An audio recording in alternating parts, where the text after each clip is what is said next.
Vendredi 23 octobre, dernier jour avant le week-end. Bonjour à tous, bienvenue dans le Flash Info sur RTI 1. J-2 de l'élection présidentielle ivoirienne. Les campagnes prennent fin aujourd'hui à minuit. Les candidats ont eu 15 jours pour séduire le maximum d'électeurs par le programme de gouvernance. La coalition de la société civile engagée pour une élection pacifique PIS Côte d'Ivoire met en place une chambre spéciale. Elle va être chargée de recueillir les informations en prévenance de toutes les localités. 2000 observateurs vont être déployés pour alerter en temps réel les forces de sécurité et inciter à un scrutin pacifique. L'Union africaine et la CEDEAO ont commis des missions d'observation électorale dans le pays. Les deux délégations ont échangé avec la commission électorale indépendante dans l'objectif de s'informer du niveau d'avancement du processus. Sylvie Touré. La mission d'observation électorale de la CEDEAO sera conduite par Sourou Francis Gabriel Oké.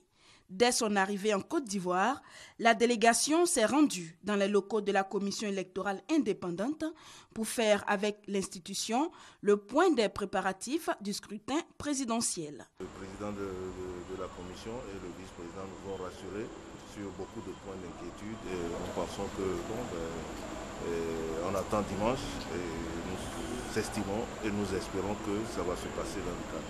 Un scrutin apaisé, c'est aussi ce qu'espère l'ancien président de la transition malienne, Dioncounda Traoré, à la tête d'une plateforme d'observation internationale qui a aussi échangé avec le président de la CEI. L'Organisation internationale de la francophonie, OIF, sera également présente sur le terrain pour veiller à la transparence du scrutin, tout comme l'Union africaine, dont la délégation d'observation est conduite par l'ex-premier ministre du Sénégal, Dr Aminata Touré. Le processus n'a pas commencé aujourd'hui. Depuis l'inscription sur les listes, le retrait des listes et aujourd'hui la préparation en direction du scrutin du 25 octobre. Nous avons échangé sur l'ensemble de ces questions-là et je suis en tout cas heureuse de constater à cette étape-ci que les choses semblent bien se passer. Toutes les questions que nous avons posées, nous avons été édifiés par les réponses que nous avons données. Des questions qui concernent notamment le doublon, la sécurisation du vote des citoyens, la sécurisation des urnes, du transport, etc. Autant de questions auxquelles nous avons donné des réponses extrêmement satisfaisantes.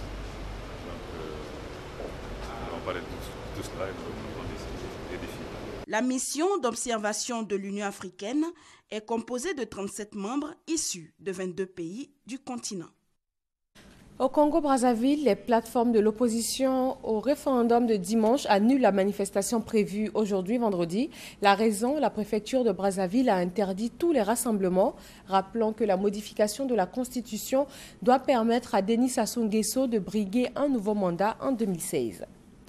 13 personnes tuées, au moins 80 blessés en Guinée, bilan des violences survenues avant et après l'élection présidentielle du 11 octobre. Ce rapport de Amnesty International prend en compte la période du 8 au 13 octobre.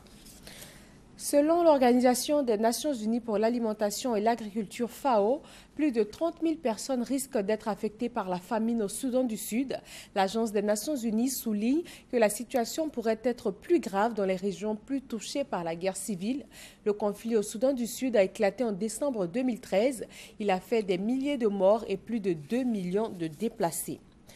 Le lycée désaffecté Jean Carré dans le nord de la capitale française, le dernier grand campement de migrants à Paris, est en cours d'évacuation. L'opération se déroule dans le calme ce vendredi. Plus de 700 migrants ont commencé à quitter les lieux. Ils sont acheminés vers des centres d'hébergement. Au moins 42 morts dans une collision ce matin entre un car et un camion en Gironde, zone sud-ouest de la France. 4 blessés graves, 1 blessé léger et 3 personnes sont sorties indemnes de l'accident. Les victimes sont des personnes âgées qui se rendaient en excursion. Voilà pour ce bref point de l'actualité. D'autres informations à 13h sur RTI 1. Merci de rester avec nous.